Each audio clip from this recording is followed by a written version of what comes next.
This is the S-Cross facelift, the top-end Alpha variant to be precise.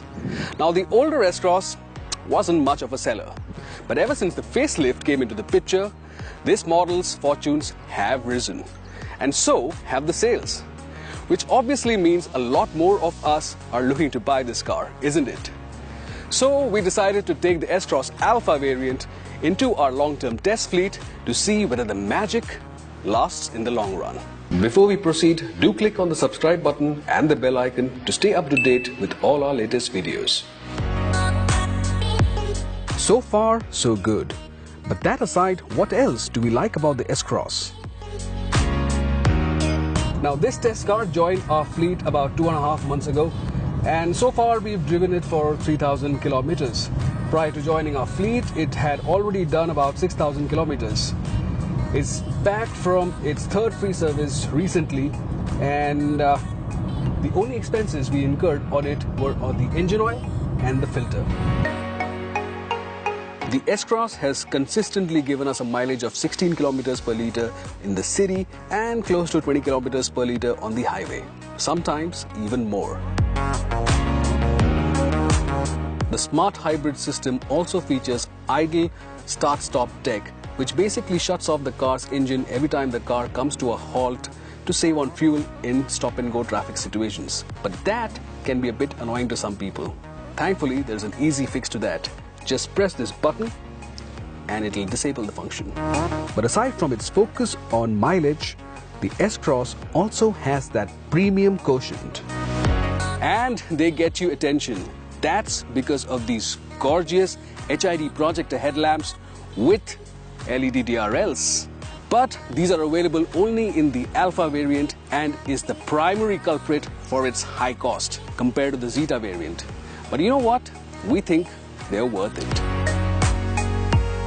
And you'll sense it whenever drivers ahead of you will give you way, thinking there's a buddy gari pulling up behind them every time you flash those headlamps. Heading for an outing with family and friends, well, the S-Cross's rear seat has plenty of space for 3 passengers to sit comfortably, peacefully, without any elbow wars.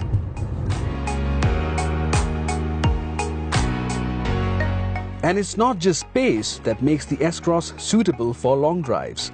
There are things to be said about its handling and ride quality as well, both of which are impressive.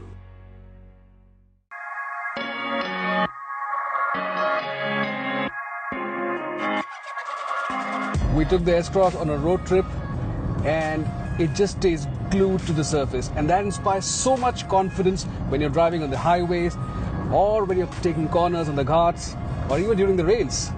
Rock solid is the word. And well, it may be a crossover, but it's also practical enough. The boot space is sufficient too, and the 60-40 split seats just adds so much more to its practicality. Now I had to transport this computer chair to get it fixed, and the 60-40 split seats allowed me to conveniently load the chair onto the boot and still have space for 1 extra passenger at the back. And for all those who are wondering how good is the S-Cross's ground clearance, well, let me tell you this, it's 180 mm and I have never scraped the bottom even once, I swear. What I, and especially the passengers at the back, also like is how the S-Cross glides smoothly over potholes and broken roads. Just be wary of the big ones, those thuds you won't be able to escape.